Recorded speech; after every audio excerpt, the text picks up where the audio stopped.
boy mocked a girl online. But later, he became her patient. Hi everyone!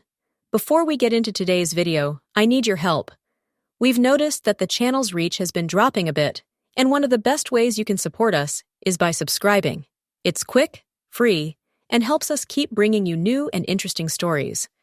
Your support means the world to us, and together, we can grow this channel. Thank you so much. Now let's get to today's story. I'm writing from a temporary account for obvious reasons, and I've changed some details to protect my anonymity. My name is Dr. Sarah Chen, and I want to tell you about the day my past walked into my office and changed everything I thought I knew about forgiveness. But first, I need to take you back to when I was 16, and my world fell apart with the click of a send button. Roosevelt High School, junior year. I was the quiet girl with thick glasses and secondhand clothes, the one who ate lunch alone in the library and walked home by myself every day. My parents worked double shifts at the factory and barely spoke English, so my achievements in advanced placement classes went largely unnoticed at home.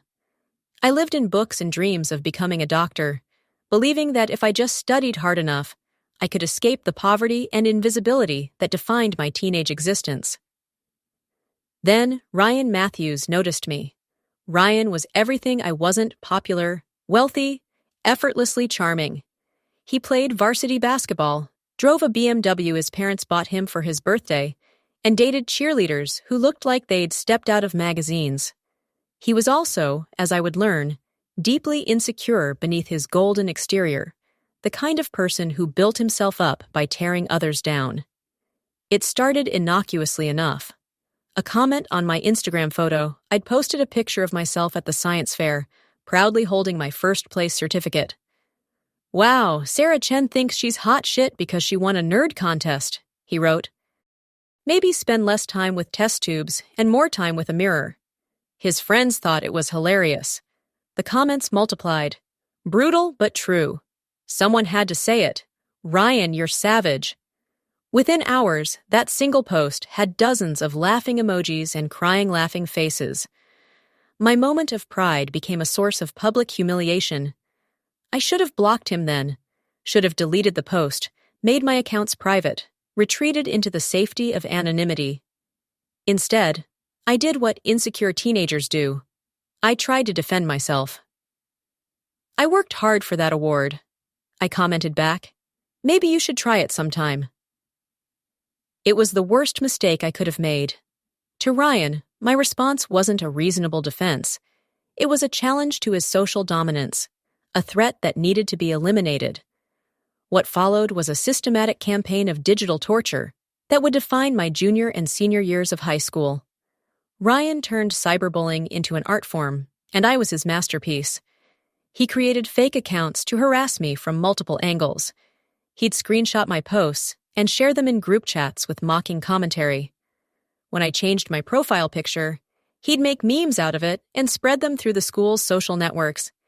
He'd post photos of me taken without my knowledge eating alone, walking to class, getting off the bus, with captions designed to maximize humiliation. Sarah Chen spotted in her natural habitat, loser's paradise, read one post that showed me studying in the library. It got 87 likes. Breaking news, local Uggo thinks she's pre-med material. Check out those Walmart glasses. Accompanied a photo he'd taken of me in chemistry class. The comments were vicious. She should study veterinary medicine instead. She already looks like a dog. Someone should tell her parents they wasted money on a human when they could have bought a decent-looking pet. The online harassment bled into real life. Students who'd never spoken to me before suddenly knew intimate details about my insecurities, broadcast to them through Ryan's digital megaphone. They'd whisper when I walked past, giggle when I answered questions in class, make exaggerated gestures of looking away when I entered a room. Teachers noticed my grades slipping, but attributed it to teenage stress. My parents, when they were home long enough to notice my withdrawn behavior, assumed I was going through a typical adolescent phase. I had no vocabulary to explain what was happening to me. Cyberbullying wasn't yet the recognized epidemic it would become, and social media harassment felt both everywhere and nowhere, impossible to escape, yet difficult to prove. The worst part wasn't the public humiliation, it was the isolation. Ryan had weaponized the entire social ecosystem of our school against me. Students who might have been friends stayed away, afraid of becoming his next target. Even teachers seemed to unconsciously avoid calling on me, as if my social leprosy might be contagious. I started skipping meals to avoid the cafeteria. I developed stress-related headaches that kept me home from school. I spent hours crying in my bedroom, scrolling through post after post designed to remind me that I was worthless, unwanted, the object of universal ridicule. The breaking point came during senior year, just months before graduation. Ryan had posted a photo of me falling off my bike in the school parking lot, a moment of physical vulnerability that he'd captured and transformed into entertainment. The caption read, "Sarah Chen's college admissions interview be like," followed by the gif of a person falling downstairs. But this time, something unexpected happened in the comments. "Dude, this isn't funny anymore," wrote Jessica Martinez, one of Ryan's usual admirers. "You've been doing this for like 2 years. It's actually really mean." "Yeah, I'm starting to feel bad for her," added another student.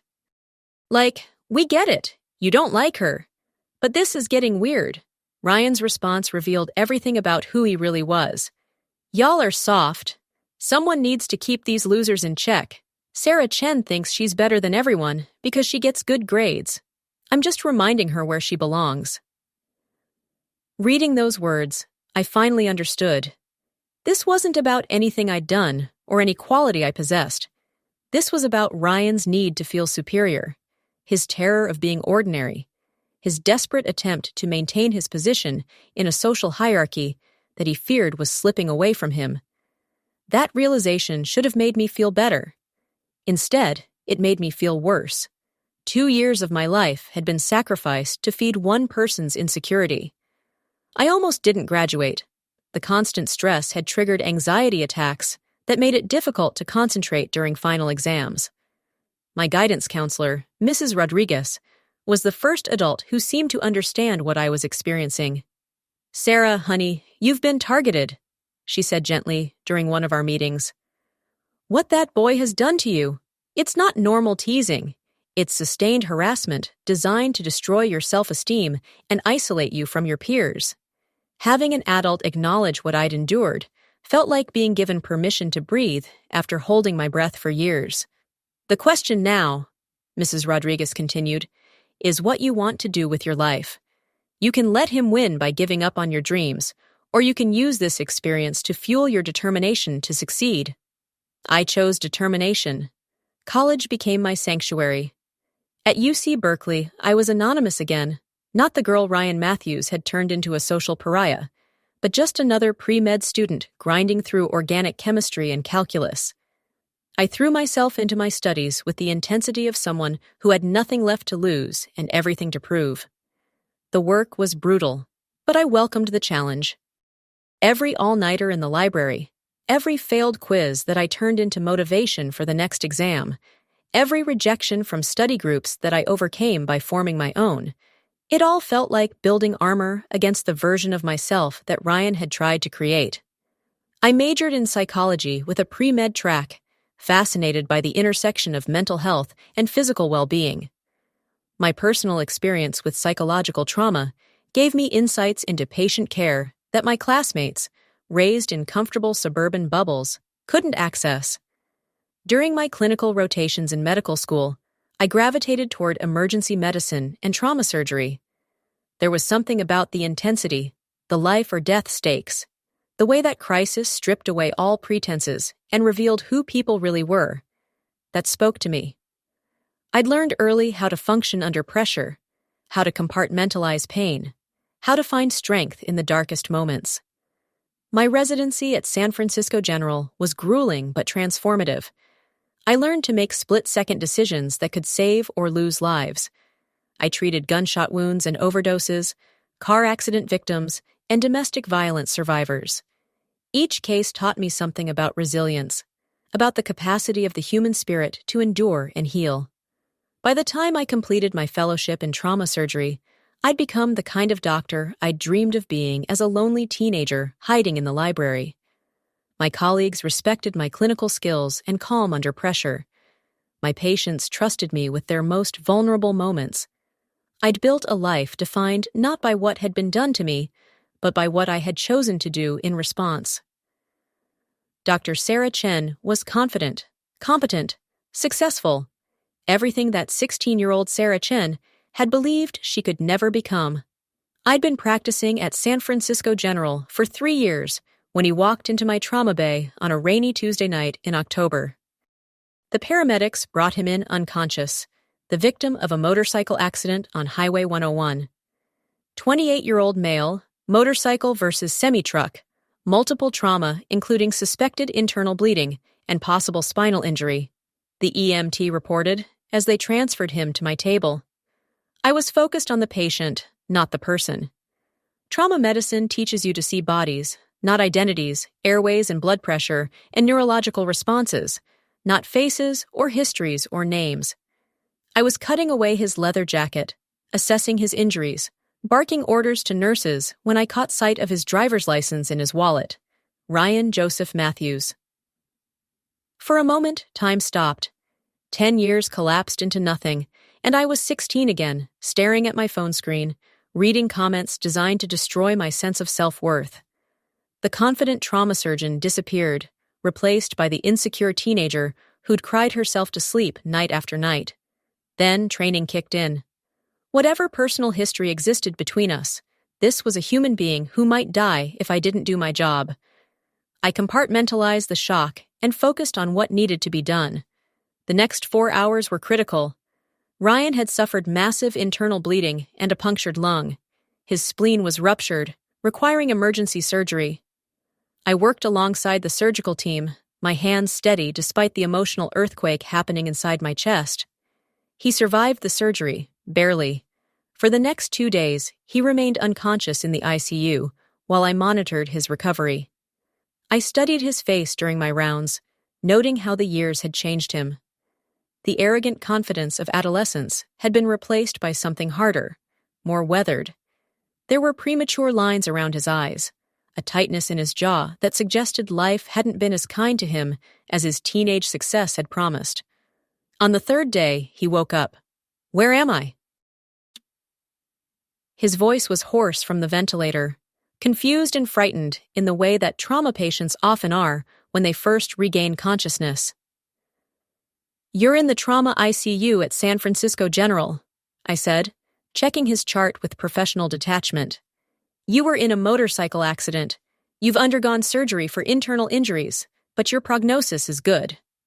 He squinted at me, trying to focus.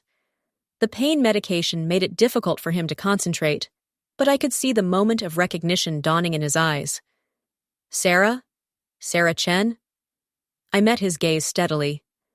"Dr. Chen, yes, I'm your trauma surgeon." The shock on his face was complete. Here was the girl he'd spent 2 years systematically humiliating, now standing beside his bed with the power to determine his medical care, his recovery, possibly his life. "Oh my God," he whispered.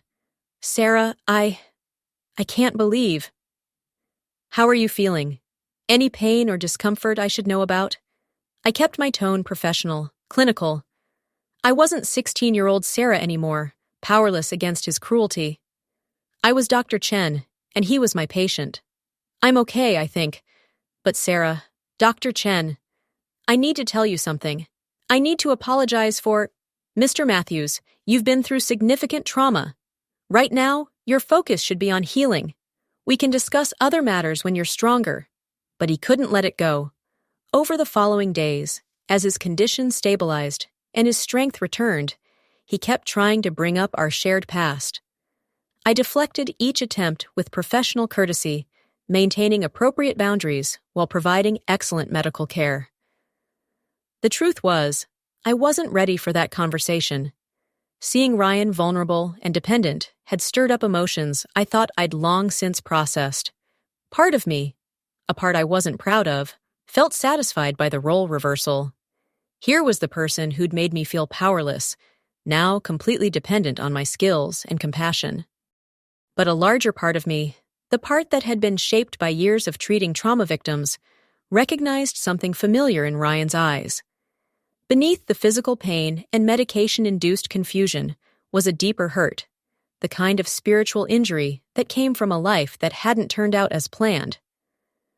On his 5th day in the hospital, when he was alert enough for a real conversation, I finally sat down beside his bed to listen to what he'd been trying to tell me. "Sarah, Dr. Chen, I know you probably don't want to hear this, and I know it's way too late, but I need to say it anyway." His voice was stronger now, though still strained. "What I did to you in high school, it was unforgivable. I was cruel and petty and stupid, and I ruined your life for no reason other than my own insecurity." I listened without responding, my professional mask firmly in place. "I know this sounds like bullshit, but I've thought about you over the years. I've wondered what happened to you, whether you were okay, whether you ever recovered from what I put you through." He paused, struggling with words that clearly didn't come easily. "I hoped you were successful and happy, but I also assumed you hated me.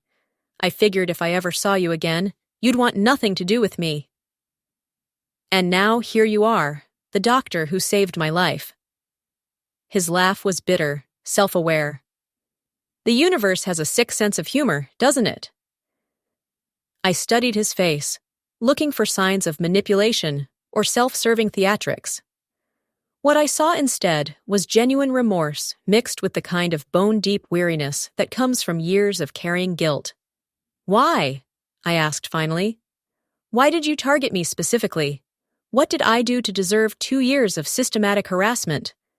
Ryan closed his eyes, and for a moment I thought he might not answer. When he opened them again, they were wet with unshed tears. "Because you were everything I was afraid of becoming," he said quietly. "You were smart and hardworking and determined, but you weren't popular or wealthy or conventionally attractive. You represented this terrifying possibility that maybe success wasn't about being born into the right family or having the right image. Maybe it was about actually earning it." He struggled to sit up higher in the bed, wincing from the surgical pain. "I was terrified that I was ordinary, that underneath all the stuff my parents had bought me and the status I'd inherited, I was just another mediocre white kid who'd never amount to anything special. You made me confront that fear every time you got a better grade than me, every time you won an academic award, every time you proved that merit mattered more than popularity. So you decided to destroy me. I decided to prove that the social hierarchy was real, that your achievements didn't matter if everyone thought you were a loser. I convinced myself that I was just putting you in your place, maintaining the natural order of things." His voice cracked. "I was 18 years old and scared shitless about graduating and having to compete in the real world with people like you." The honesty of his admission hit me like a physical blow. For 10 years, I'd carried the weight of believing that I'd somehow deserved his treatment, that there was something inherently wrong with me that had made me a target. Learning that his cruelty had been about his own inadequacy rather than any deficiency in me was both liberating and devastating. "What happened after graduation?" I asked. "Did it work out the way you hoped?" Ryan's laugh was hollow. "College was a wake-up call. Turns out being popular at Roosevelt High didn't mean much at Stanford. I was suddenly surrounded by people who were smarter, more accomplished, and harder working than I'd ever been. The social skills that had made me king of high school were useless in an environment that actually valued intelligence and effort." He told me about struggling academically, about partying too much and studying too little, about barely graduating with a degree in communications that led nowhere. His parents' connections got him a job at a marketing firm, but his work ethic never properly developed because everything had always come easily made him a mediocre employee. I bounced from job to job, each one slightly worse than the last. I got married to a woman I barely knew because it seemed like what I was supposed to do, then got divorced 2 years later when she realized I was still the same selfish asshole I'd been in high school. He gestured weakly at the hospital room around us. And now here I am, 28 years old, working as a freelance graphic designer, riding a motorcycle I couldn't afford, because it made me feel like I still had some kind of edge. The accident? I was coming back from a client meeting that went badly. Another project where my half-assed effort wasn't enough. Another disappointed client who probably won't hire me again. I was angry and distracted, riding too fast in the rain, trying to prove something to myself. He met my eyes. I've been trying to prove something to myself since high school, actually, and failing every time. The man in the hospital bed bore little resemblance to the confident teenager who'd tormented me. This Ryan was broken, defeated, forced to confront the hollowness at the core of his identity.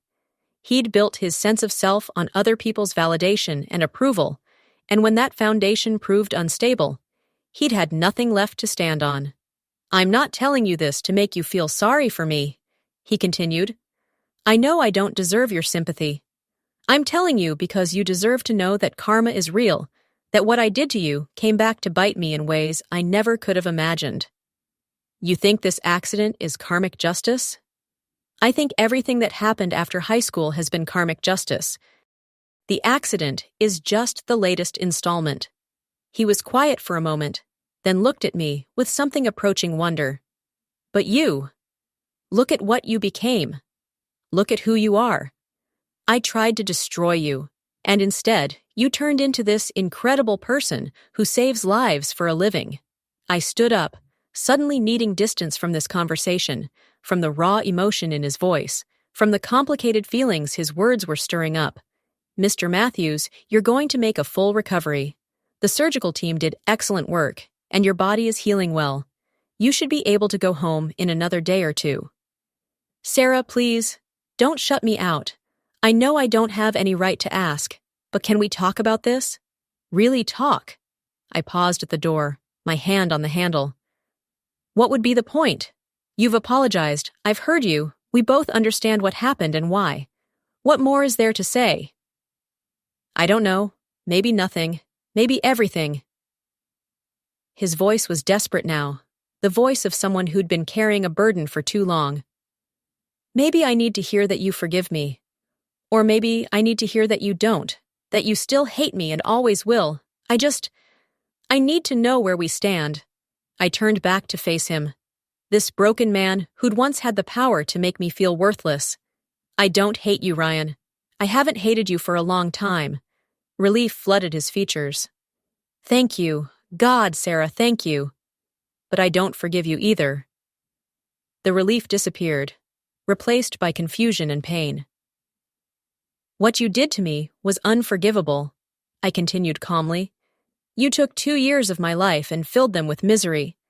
You made me question my worth, my intelligence, my right to exist in public spaces. You turned my high school experience into a nightmare that took years of therapy to fully process." Ryan's face crumpled, but I wasn't finished. However, I said, "I've also learned that carrying hatred is like drinking poison and expecting the other person to die. My decision not to forgive you isn't about continuing to punish you. It's about acknowledging that some actions have permanent consequences." I sat back down, choosing my words carefully. "You asked me what the point would be of really talking about this. Here's the point. I want you to understand the full impact of what you did. Not so you can feel worse about yourself, but so you can make sure you never do anything like it again." For the next hour, I told Ryan things I'd never told anyone. I described the panic attacks that kept me home from school, the way I'd started avoiding mirrors because I couldn't stand to see the person his comments had taught me to hate. I told him about the night I'd seriously considered suicide, writing a note blaming no one but unable to see any other escape from the daily torture of his attention. I told him about the years of therapy it had taken to rebuild my self-esteem, about the way his harassment had affected my ability to trust others, about the lingering anxiety that still surfaced sometimes when I was criticized or challenged. "I need you to know," I said as his tears fell openly, "that your words had power. The things you said about me became the voice in my head for years. Every time I looked in the mirror, I heard your comments about my appearance. Every time I succeeded at something, I heard you telling me I was an arrogant nerd who needed to be taken down a peg. Sarah, I'm so sorry. If I could take it all back. But you can't. That's my point. You can't take it back. I can't unhear it, and we can't pretend it never happened.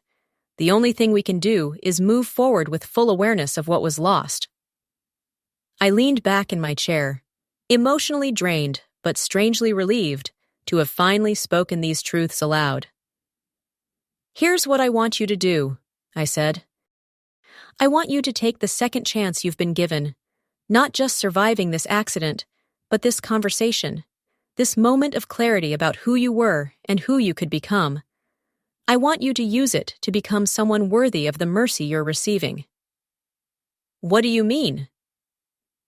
I mean that despite everything you did to me, I spent 4 hours in surgery fighting to save your life.